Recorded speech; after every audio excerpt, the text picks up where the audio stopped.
licença. Tiago, me ajuda aqui. Qual a cor de caneta que eu uso? Preta ou vermelho? Tô te ouvindo. Se preparem que hoje é bomba do começo até o final. O nosso sistema de justiça no Brasil, ele é um lixo.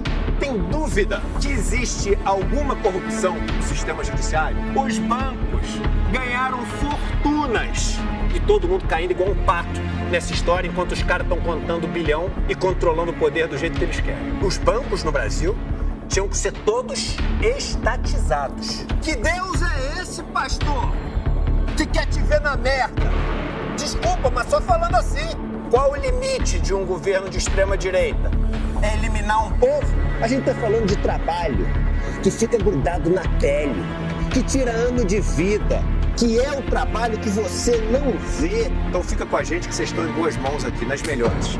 Valeu. Obrigada. Valeu, e gente. você, tá? Tchau, tchau. Ele chegou chegando, né, gente? Nossa audiência é mais de 28 mil pessoas. Toda vez que eu saio do estúdio, a pergunta que eu mais tenho de responder é: como é que eu vim parar aqui?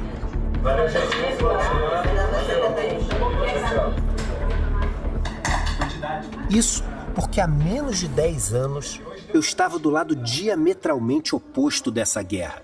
Eu era um banqueiro de investimentos. Esquece essa história de missão, propósito, valores. Toda empresa no capitalismo quer uma coisa só, meu irmão: grana. E banqueiro, de alguma maneira, quer isso mais do que todo mundo. Só que, de repente, eu surgi com uns papos estranhos. Ao invés de grana, eu tava querendo saber de MST. Livre aí, despido de todos os preconceitos, mitos e histórias que nos contam na cidade grande, para conhecer de verdade como as coisas funcionam aqui. Vocês aí, vamos! Noite é de ferro. E se tem uma coisa que revolta quem manda nessa porra toda, é o tal do traidor de classe.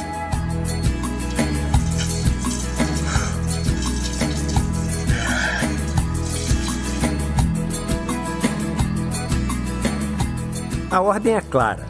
Quando aparece um, ele tem que ser aniquilado. Não importa como, desde que seja rápido.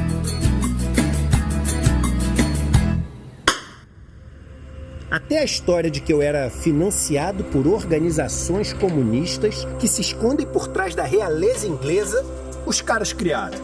Agora, se for para escolher o xingamento mais comum, aquele que eu não passei um dia sem ouvir durante esses últimos anos, a resposta é fácil de dar.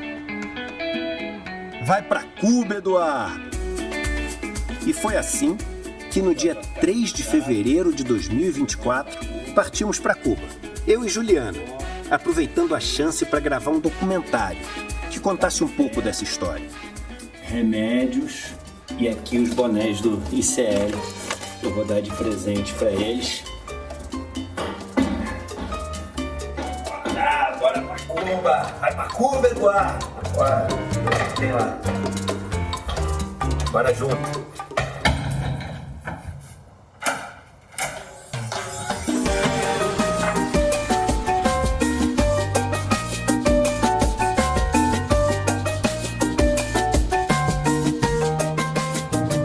Chegando aqui no mosteiro para pegar o nosso guia / anfitrião, Frei Beto.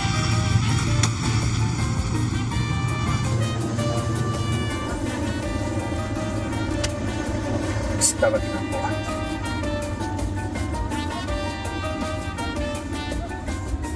Beleza? Mas antes de começar essa história, é preciso contar um detalhe muito importante e que faz toda a diferença daqui pra frente. Essa não foi uma viagem qualquer para Cuba.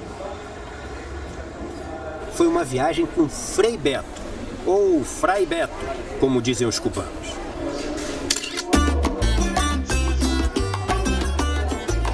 Nos dias que se seguiram, tivemos de nos acostumar com a cena de todos quererem falar com Frei Beto nas ruas de Cuba. Um país onde notaremos que um aperto de mão ou um abraço ainda valem mais do que uma selfie para postar no Instagram. Esse cubano e seu filho nos pararam logo nas primeiras horas de viagem, para poder agradecer ao Beto pela sua influência na vida do país. Comigo, celebrando meu cumpleaños e minha maior alegria e regalo foi ver a este grande homem.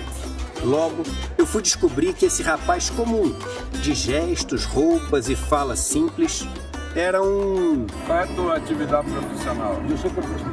Professor de Física nuclear. física nuclear. Física nuclear? Onde ensinas física nuclear? En varias universidades acá. Uau! Aquí en el mundo también. Yo estudié arquitectura, después estudié Derecho. Y bueno, ahora estoy trabajando en la astronomía. Sí. Talvez, para resumir a importância de Frei Beto para Cuba, baste dizer que a sua biografia tem um prefácio escrito nada mais, nada menos do que pelo grande comandante, Fidel Castro. Eu vou a Cuba a trabalho desde 1981. O Fidel era notívago. Ele trabalhava a noite inteira. Eu acho que nunca ninguém almoçou com o Fidel. O negócio dele era jantar. Nesse jantar, falei com o Fidel a respeito da ideia de fazer um livro. E ele se virou e falou assim: o que você quer me perguntar? Eu comecei a ler. Li a primeira, a segunda, a terceira, a quarta. Quando eu cheguei na quinta, ele falou: amanhã começamos.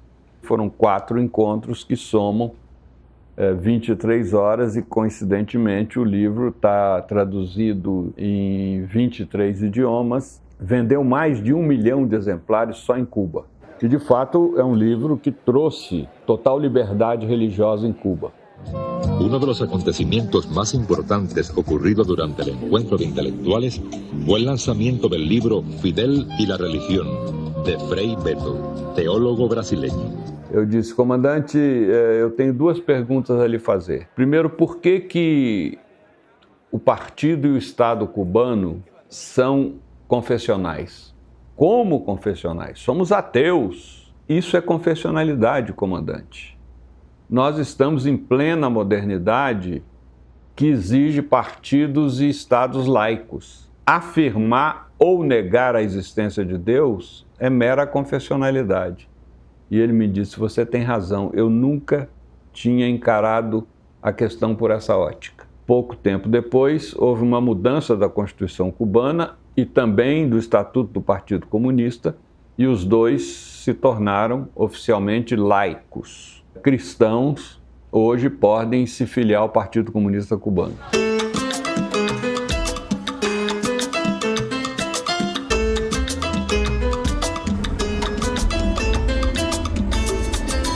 Você pode ir para qualquer país e fazer qualquer tipo de documentário. Você pode ir para um país e resolver fazer um documentário só das pessoas mais pobres e contando o maior sofrimento que essas pessoas têm. Mas o meu objetivo aqui é mostrar para as pessoas aquilo de Cuba que é diferente da percepção comum que a gente tem no Brasil. Uma visão de quem veio e perguntou sobre, poxa, como é que é o sistema eleitoral daqui, como é que é o sistema de educação, como é que é o sistema de saúde, quais as dificuldades que o país enfrenta.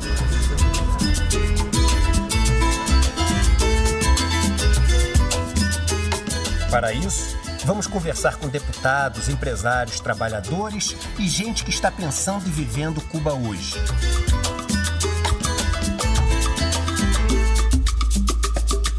Entrevista, Yanica, toma 2. Era isto que estava faltando.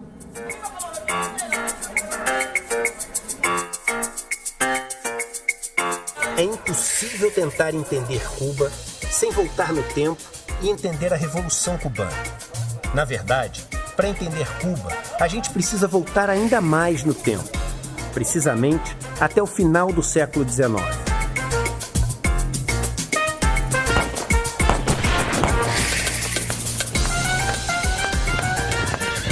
O primeiro ponto para a gente lembrar da história de Cuba envolve a história do século XIX e a história de quando as Américas, digamos assim, lutam para ficar independente da Europa. O que é Cuba no final do século XIX? Uma colônia da Espanha, dominada pelos grandes latifundiários, uma classe média liberal, da qual faz parte, por exemplo, o próprio José Martí, que é um poeta, advogado, ativista, por participar de manifestações pela independência. Ele é preso, é explorado numa pedreira, consegue a liberdade e é deportado, é exilado. Ele fica um tempo na Europa e depois vai para os Estados Unidos, onde em Nova York ele se junta com um grupo de intelectuais, funda um grupo educacional e pensa então em fazer a tal da Revolução de Independência de Cuba. José Martí es el apóstol de la independencia de Cuba. Martí puede ser considerado de los intelectuales, de los poetas y de los políticos revolucionarios más importantes del siglo XIX para América Latina y el Caribe.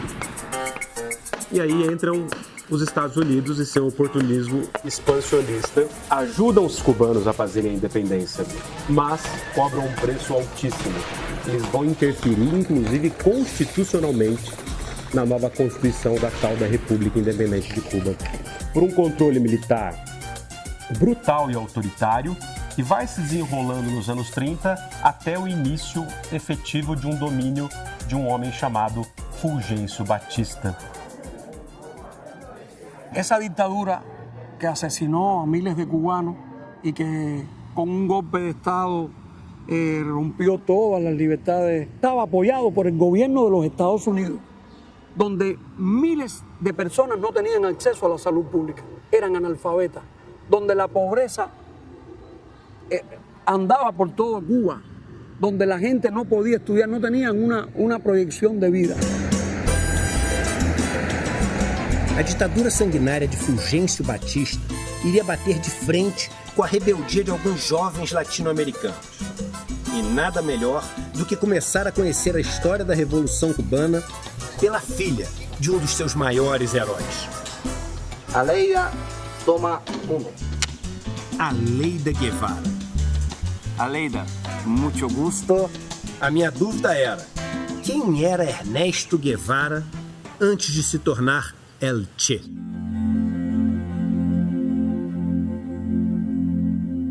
Muy jovencito comienza a dar vuelta primero por su país, por toda Argentina, en una bicicleta que le pone un motorcito. Después ya como a los 23 hace el primer viaje por América Latina, que lo hace con su amigo Granado. Ya como médico. Todavía no es médico, están estudiando medicina allá, pero todavía no está graduado. Y sale a distintas partes de América Latina, empezando por Chile. Él va creciendo como ser humano en todo ese trayecto, va viendo lo que vive la mayor parte de los pueblos en Latinoamérica. Y eso lo golpea extraordinariamente. Y después tiene un segundo viaje con otro amigo, pero ese llega ya a México. Y en México conoce a Fidel. Y ya se une al grupo de Fidel y llega a Cuba. Y esa es la historia que todo el mundo ya conoce, ¿no? La del guerrillero argentino que se une al grupo cubano. Y que después se convierte en un cubano más, porque si tú le preguntas a cualquier cubano quién es el Che Guevara, te va a decir que es nuestro. El argentino está bien, pero él es nuestro, él es cubano. Lá no México, então, Fidel Castro encontra um jovem médico. Quem é esse homem? Ernesto Guevara de la Serna, o Che Guevara. Esses homens entram num iate para desembarcar ali na banda oriental da ilha, na região de Santiago de Cuba e de Guantánamo, estabelecendo assim a guerrilha de Sierra Maestra. E na história cubana, duas pessoas se destacam, que é José Martí e Fidel Castro. O Fidel é filho de um latifundiário e, no entanto, uniu a sua formação intelectual com a luta revolucionária, pegou em armas. Aí estabeleceu a guerrilha em Serra Maestra e, em 1959, libertou Cuba da ditadura de Batista. Começava a história de uma das revoluções mais emblemáticas na luta pela liberdade e na luta contra o imperialismo norte-americano, a tal da sonhada Revolução Cubana. Em janeiro de 59, as tropas revolucionárias lideradas por Fidel entram triunfantes em Havana, derrubando a ditadura de Fulgêncio Batista. Mas quando inicia um processo de nacionalização das multinacionais norte-americanas e a desapropriação de latifúndios para a reforma agrária, os Estados Unidos, sob o governo de John Kennedy, enviam seus mercenários para invadir a ilha e barrar a revolução. São derrotados. Partem então para uma campanha de sanções e boicotes econômicos que tem como missão desestabilizar a revolução, o bloqueio.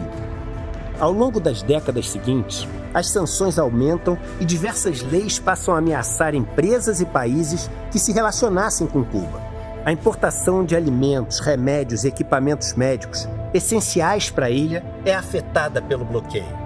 Crianças, doentes e o povo cubano são duramente atingidos. Estima-se que desde o início da década de 60, o prejuízo causado pelo bloqueio americano chegue, nas estimativas mais baixas, a mais de 150 bilhões de dólares, se consolidando como o bloqueio mais longo e criminoso da história.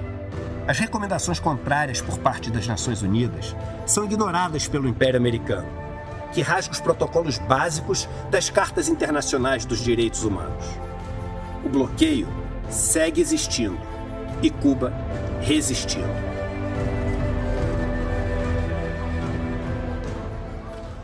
El propio presidente de los Estados Unidos, eso está en un documento desclasificado, en una reunión, él llega a decir, si ellos, el pueblo cubano, sienten hambre, echarán a Castro. Y ese ha sido el mismo propósito perverso, lograr desestabilizar el país y acompañar eso, por supuesto, con un terrorismo mediático. Porque nosotros tenemos una cultura de la resistencia y de la emancipación, pero hemos generado, y gracias a Fidel en gran medida también en nuestra historia, una cultura de la solidaridad. Las sanciones a los bancos que hacen operaciones con Cuba son espantosas. Ninguna entidad financiera internacional da créditos a Cuba. Cuba no puede comerciar sus productos en Estados Unidos. Los ciudadanos norteamericanos no pueden ejercer turismo en Cuba.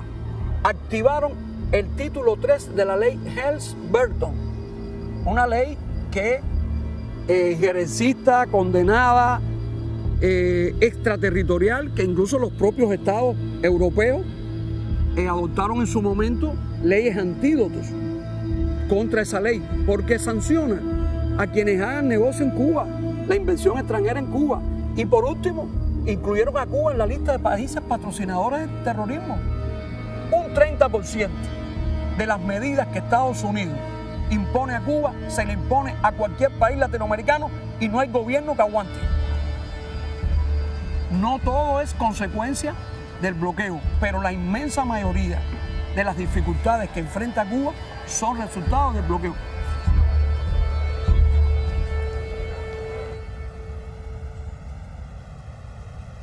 A gente está super feliz e até aqui meio, enfim, pego de surpresa, né? E se preparando em cima da hora para fazer uma entrevista com o presidente de Cuba, Miguel Díaz-Canel. É muito importante para a gente ter essa conversa sobre esse processo revolucionário de um país que inspira tanta gente e incomoda também tanta gente. A gente está chegando aqui para visita com o presidente da República. A gente vai entrar agora e é uma oportunidade única que a gente tem e histórica de conversar com o presidente cubano aqui no Palácio de la Revolución, em frente à Praça de la Revolución. Vamos agora conversar com Miguel Díaz-Canel. Vamos lá.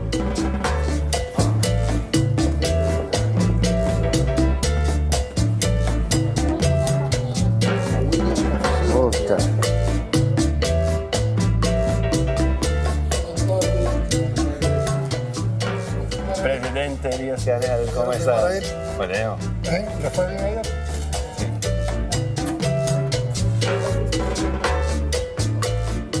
Impressionante como a grande mídia critica Cuba, que exporta médicos, mas não critica aqueles que exportam armas. A minha dúvida é, e se não houvesse o bloqueio americano?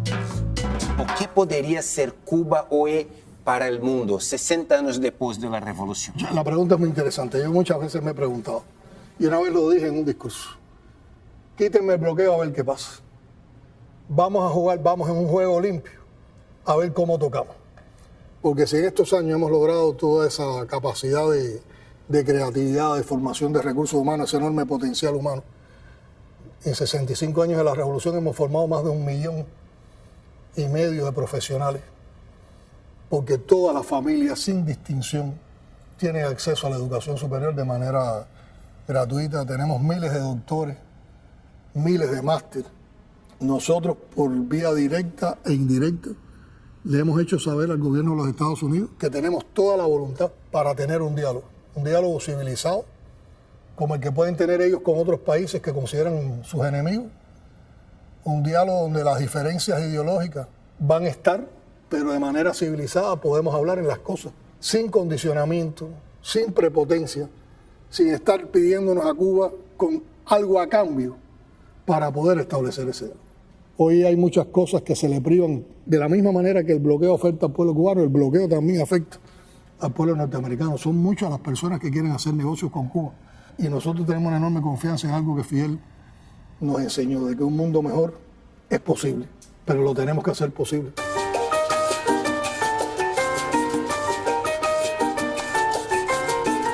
Apesar de todos os ataques, Cuba segue resistindo, fazendo cinema de ponta, música, formando médicos e engenheiros, produzindo vacinas e medicamentos e ainda achando forças para ajudar outros países mais pobres. ¿Es delicioso? ¿Está rico? Muy bueno. Se o bloqueio impede Cuba de importar quase tudo, um dos maiores desafios atuais é garantir internamente toda a produção necessária de alimentos. Como é a questão, o desafio de se conquistar a soberania alimentar em Cuba? É possível? Tenemos que hablar de soberanía energética, tenemos que hablar de soberanía financiera, porque el bloqueo impacta esto brutalmente. Pero hay que hablar de soberanía alimentaria y se han dado pasos muy grandes, porque hay una estrategia, un plan que tiene en cuenta las hectáreas de tierra de cada territorio, los productores, porque la centralidad del plan son los productores. ¿Qué pasa con esos campesinos? ¿Qué pasa con la gente que está produciendo comida en Cuba hoy? Hay que colocar la ciencia en el campo todavía más. Hay una voluntad de país sin soberanía alimentaria y dependiendo de importaciones. Un país bloqueado y con pocos recursos económicos no podrá realmente asegurar un nivel de alimentación como el que Cuba quiere, diversificado, orgánico para su pueblo. Eso es hoy una estrategia que es realmente prioridad para el gobierno y prioridad para los municipios.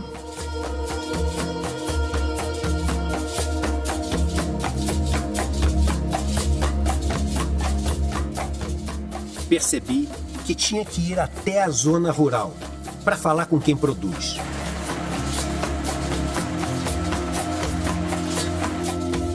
Cuba vive um momento econômico muito difícil. Como está Cuba para conquistar a soberania? No, los desafíos son muchos. Primero, recursos financieros que te permitan financiar pues, desarrollo de cualquier actividad. Por otro, la escasez de insumos que justamente está asociada a esa limitación de poder acceder a recursos financieros para suministros, ¿no? Claro. Obviamente todo esto está matizado por esta situación de bloqueo que realmente limita muchísimo y es una realidad, en el sentido de que nos hemos propuesto hacer con lo que tenemos y hemos tratado de nuestra economía generarla sin dependencia externa. Nosotros alimentamos nuestros animales con el pasto de forraje que producimos acá y lo producimos con cosas locales, es decir, utilizamos fertilizantes que producimos nosotros mismos a partir del compost que hacemos. ¿Acá en la finca? Sí, acá. Nosotros reciclamos acá todo lo que es desecho. Estamos también en un proceso de transformación en Cuba. Esta actividad privada en Cuba es una novedad, aunque llevamos nosotros 12 años como experiencia en la parte privada, digamos. Como empresa lo que llevamos son 2 años nada más, porque el tema empresarial en Cuba para lo privado es reciente. Depois de nossa conversa com Raul, ainda tivemos tempo de aproveitar os deliciosos queijos e frutas produzidos na finca Vista Hermosa. Mas já estava na hora de retornar a Havana para visitar outros lugares e seguir com o documentário.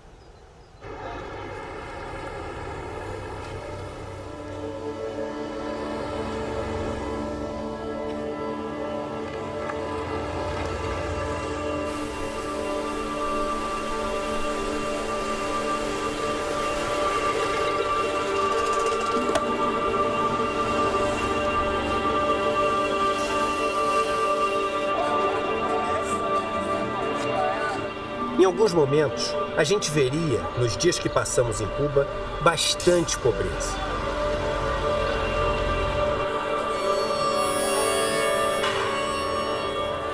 Mas uma pobreza diferente, talvez de qualquer outro lugar do mundo.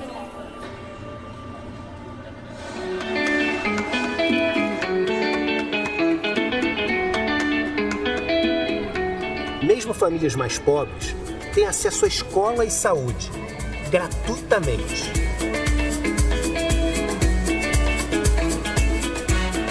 ¿Estudió acá en Cuba también? No. ¿Estudió qué acá? No, hice mi carrera normal, estuve en la escuela, en la primaria, secundaria, de ahí al preuniversitario. Pero no... ¿La primaria, secundaria acá? Ajá. ¿Universitario no? Sí, el preuniversitario aquí también. Yo soy preuniversitaria, tengo el 12 grado aprobado. No me gradué de nada. O sea, estudié hasta el 12 grado, pero me reinicié como gastronómica. ¿Gastronómica? Sí. Sí, te gusta mucho Sí, eso. cómo no.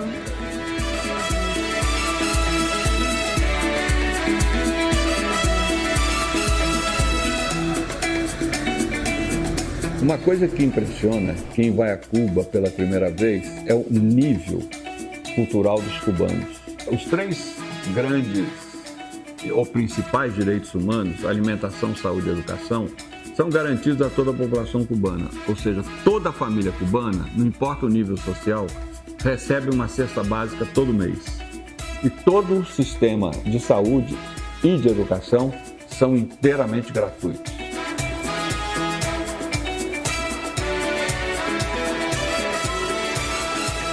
Hay que formar porque es derecho del ser humano ser libre, porque es derecho al conocimiento, porque es un derecho a la cultura, no porque tienes que entrar y ser alguien exitoso dentro de una lógica que va a premiarte por servirle y ser funcional a ella. Entonces, la herejía de intentar transformar esa lógica es mucho más potente que sencillamente eliminar la propiedad privada, porque tiene que ver con disputar la subjetividad, tiene que ver con comprender que las relaciones pueden ser realmente distintas, con que los seres humanos realmente pueden quererse de otro modo.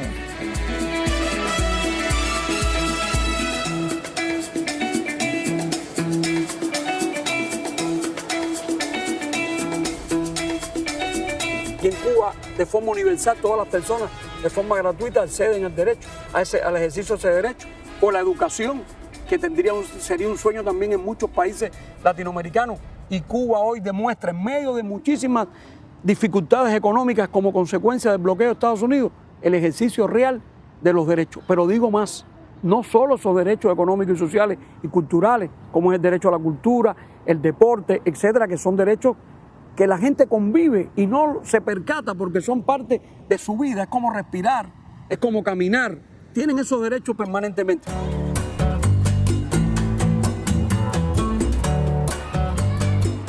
¿Y todos los cubanos también saben leer? Sí, leen. Todos los cubanos sabemos leer y escribir. Aquí no hay analfabetos. En Cuba no hay analfabetos.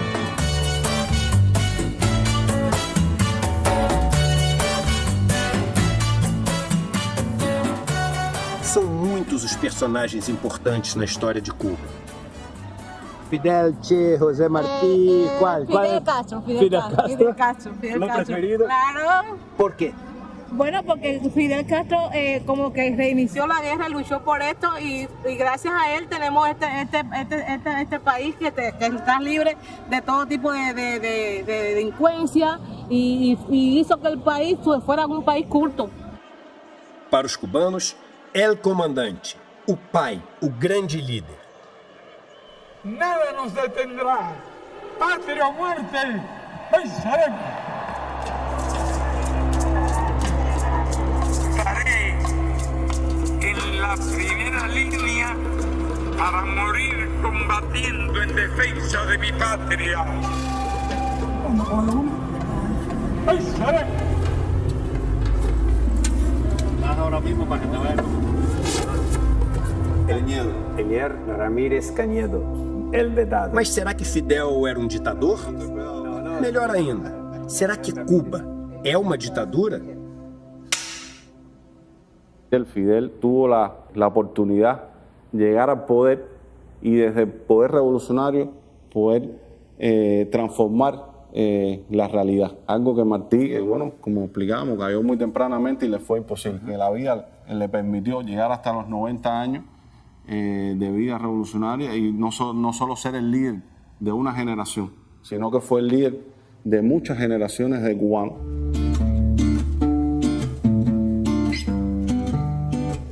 Fidel. Centro Fidel. Aqui é um memorial do Fidel. Olha essa arte, que coisa bonita. Esta es una sala que se llama La Palabra, donde se destaca el Fidel orador, pero también el Fidel escritor. Por ejemplo, este atril es de los originales que usó el comandante. Wow. Micrófonos originales, nos dicen los compañeros de seguridad personal que a los años 70. Una importante especie biológica que está en riesgo de desaparecer por la rápida y progresiva liquidación de sus condiciones naturales de vida, el hombre. No es posible culpar de esto a los países del tercer mundo, colonias ayer, naciones explotadas y saqueadas hoy por un orden económico mundial injusto. Mais atual do que nunca, né?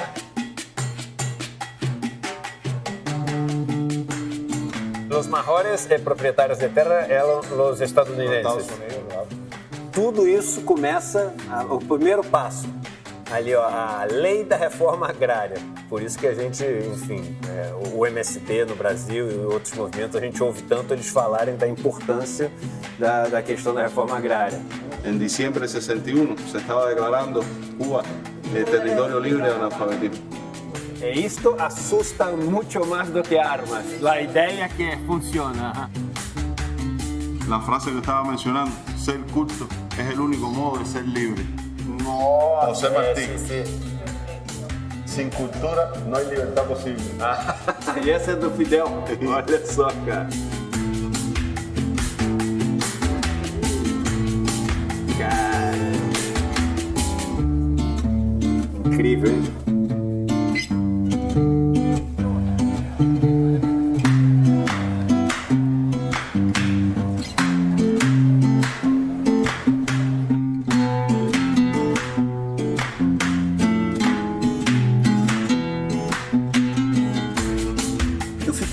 Feliz porque o instituto que eu fundei junto com Rafael Donatiello tem esse nome por causa de José Martí. Quando me apaixonei por José Martí, eu li essa frase num dos meus estudos, que dizia que só o conhecimento liberta. Só que eu nunca tinha ido a Cuba. Eu não tinha ideia da influência de José Martí para mais de 10 milhões de pessoas que vivem hoje em Cuba.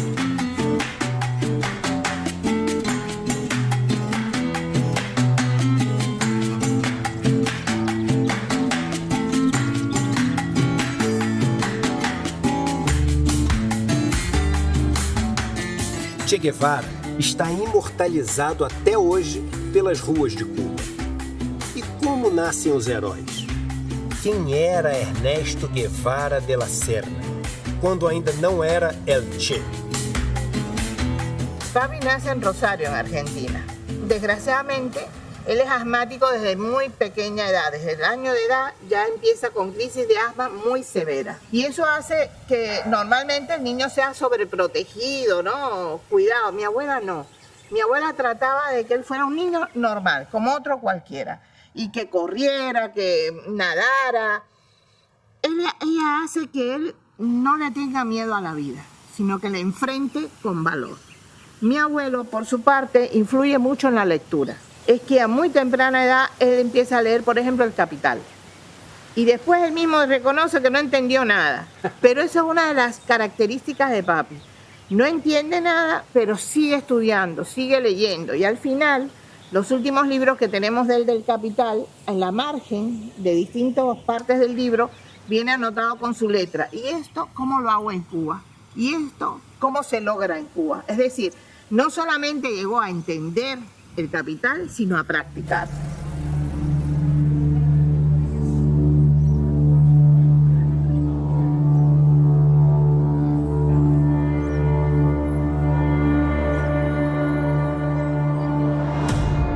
Es una figura que además desde el punto de vista del pensamiento revolucionario dejó un legado no solo también igual en la práctica, ¿no? Lo que hizo cuando fue presidente del Banco en Cuba, cuando fue ministro de Industria, todo lo que hizo en esos años de transformación revolucionaria, sino que dejó un legado también en el pensamiento, en la teoría revolucionaria que todavía hoy es imprescindible estudiar.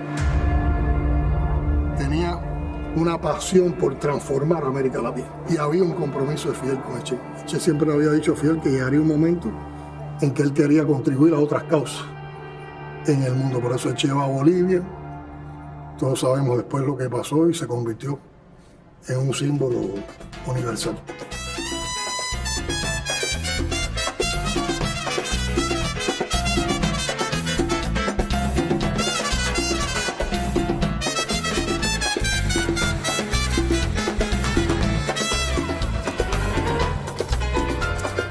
Um discurso repetido em vários países capitalistas é que em Cuba não há liberdade. Então, como funciona o sistema eleitoral cubano? En primer lugar, a los que piensan así, lo más importante es decirles que vengan a Cuba y que puedan palpar por sus propios, poder tocar y poder ver por sus propios ojos la realidad cubana, poder ver nuestro país con sus falencias y con sus virtudes. Eso es lo más importante. Nada de lo que ha construido la revolución se puede hacer sin el apoyo popular. En el año 2018, la Asamblea Nacional del Poder Popular aprobó un proceso constituyente que sometió a consulta popular un proyecto aprobado previamente en la Asamblea. Los ciudadanos en sus comunidades propusieron reformar ese proyecto inicialmente y a partir de esas propuestas del pueblo se elaboró un proyecto que igualmente fue analizado en la Asamblea Nacional y después sometido a referéndum, vinculante mediante el voto secreto y directo de la ciudadanía.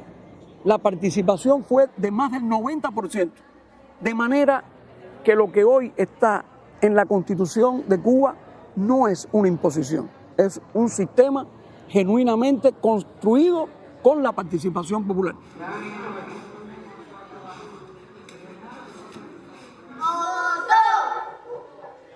Es decir, el sistema político cubano, que no ha sido una cosa estática, a lo largo del tiempo siempre se ha buscado un perfeccionamiento, pero pudiéramos decir en esencia que hemos tenido que construir, lo que decía Cintio Vitier, un parlamento en una trinchera. Es decir, Cuba ha sufrido todas las variantes de agresión que pudiéramos imaginar, con un elemento muy marcado que ha sido consistente en el tiempo, que es precisamente la guerra económica, junto con la guerra psicológica y mediática.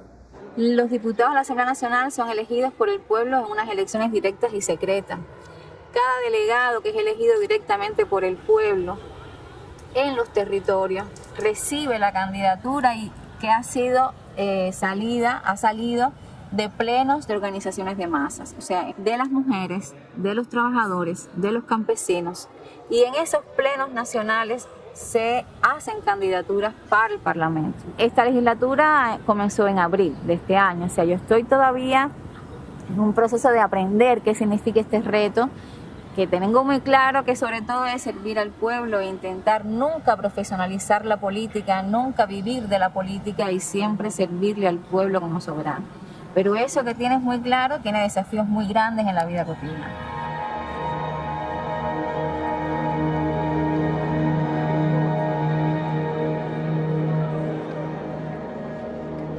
No somos una sociedad perfecta y tenemos que seguir perfeccionando nuestra sociedad, porque también hay veces que los amigos nos ven con un prisma, con una visión de lo perfecto, y eso también a veces claro, les encanta. No pueden romantizar. No se puede romantizar. Lo que hay es que entender en qué condiciones nosotros hacemos las cosas. Es algo muy perverso, manipulan. En el pago de la electricidad hemos subido la tarifa solo para las personas que consumen más de 500 kilowatts. Por lo tanto, el 90% de la población no tiene ninguna afectación y va a seguir pagando la misma electricidad de siempre. Solo es decir, que es una manera también de redistribuir de lo que tienen más ingresos, claro, en función de la... Entonces, no hay nada, es una falacia que digan que son políticas neoliberales.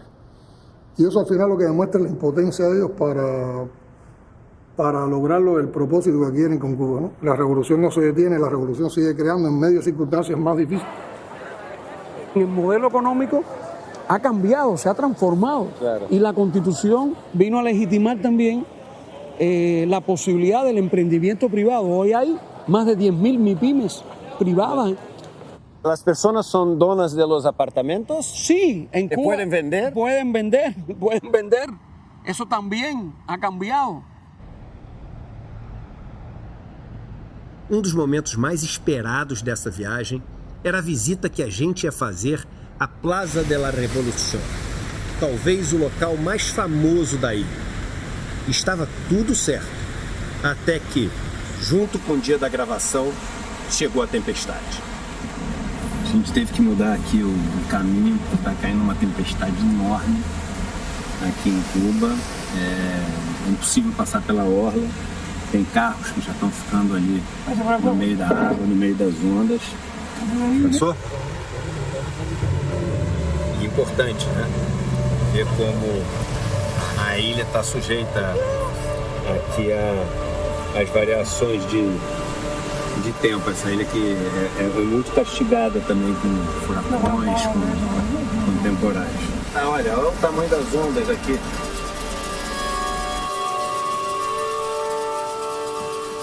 Ningún pueblo solo podrá vencer en el momento que estamos viviendo. Sin esa mirada de frente a lo que somos como pueblos, ¿cómo podremos realmente crear un tejido que nos ayude a ser más fuertes para enfrentar a quien nos oprime, a quien esclaviza?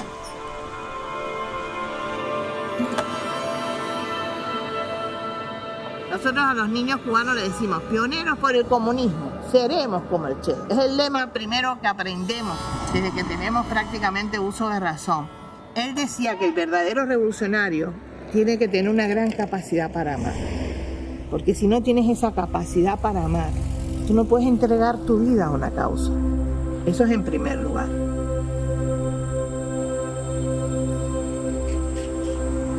Cuba é muito importante para nós que acreditamos num outro mundo possível, num mundo de justiça e de igualdade.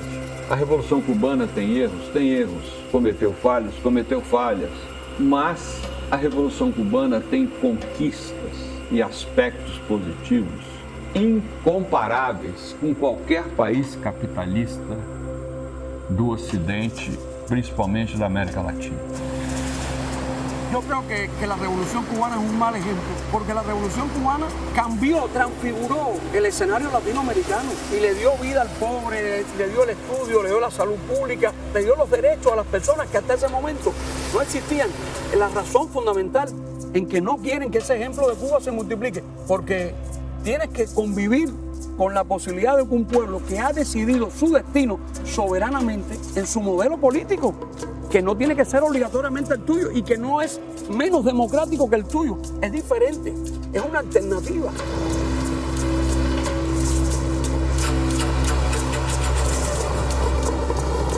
Siempre se habla de los que se van de Cuba, pero no se habla de la mayoría, que son los que se quedan viviendo en Cuba y encuentran un proyecto de Cuba en el país en medio de carencias, en medio de dificultades, sabiendo que en otro país del mundo tal vez pudieran estar ganando más.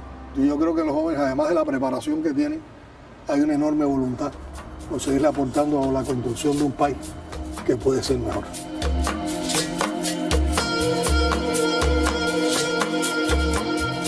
No se puede hacer política en una mesa, viendo leyes en un papel y creyendo en un país que está en tu cabeza. Hay que estar en el territorio con la gente, escuchando mucho lo que pasa ahí. En esa conciencia tenemos que sentirnos parte de un esfuerzo gigantesco de intentar que la revolución se profundice en socializar el poder, la propiedad, el sueño. Eso.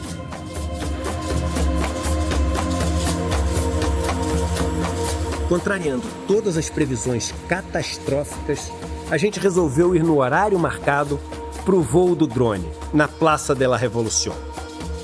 Inexplicavelmente, assim que a gente chegou à praça, a tempestade parou.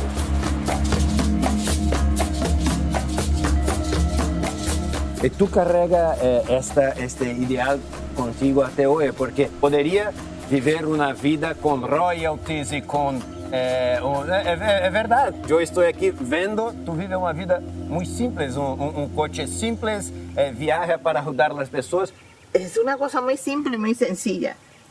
Es que si no, no sería la hija de mi papá.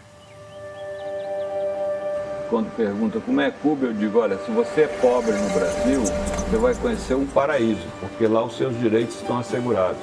Se você é classe média, cuidado que você vai conhecer o purgatório. E se você é rico, não vai não, porque vai conhecer o inferno.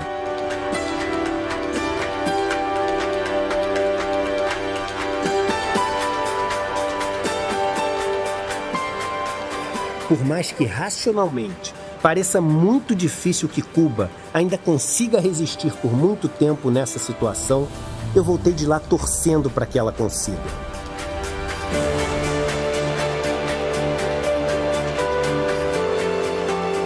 Essas são imagens inéditas e históricas gravadas com um drone na Praça de la Revolución.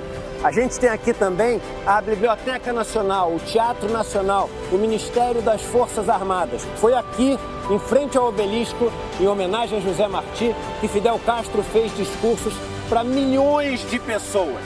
Entendendo a Praça de la Revolución, a gente consegue entender como o povo, como o cubano, consegue resistir durante tanto tempo a tantos ataques.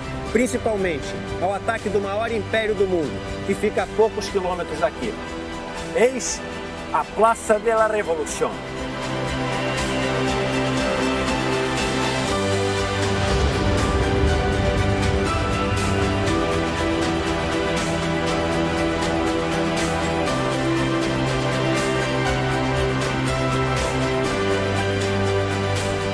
No separarte nunca de tu gente, de tu pueblo. Saber exactamente lo que está pasando a tu alrededor te hace parte de ese pueblo. Y nos sentimos muy orgullosos de eso. Não existe algo como uma utopia fácil. Uma das frases que Frei Beto mais me repetiu ao longo da viagem foi que o impossível só se torna possível se tentarmos exaustivamente. Por menos provável que possa parecer, pode ser que um dia essa tempestade passe e Cuba consiga alçar o voo que milhões de cubanos e cubanas merecem voar. O voo pelo qual lutam há tanto tempo.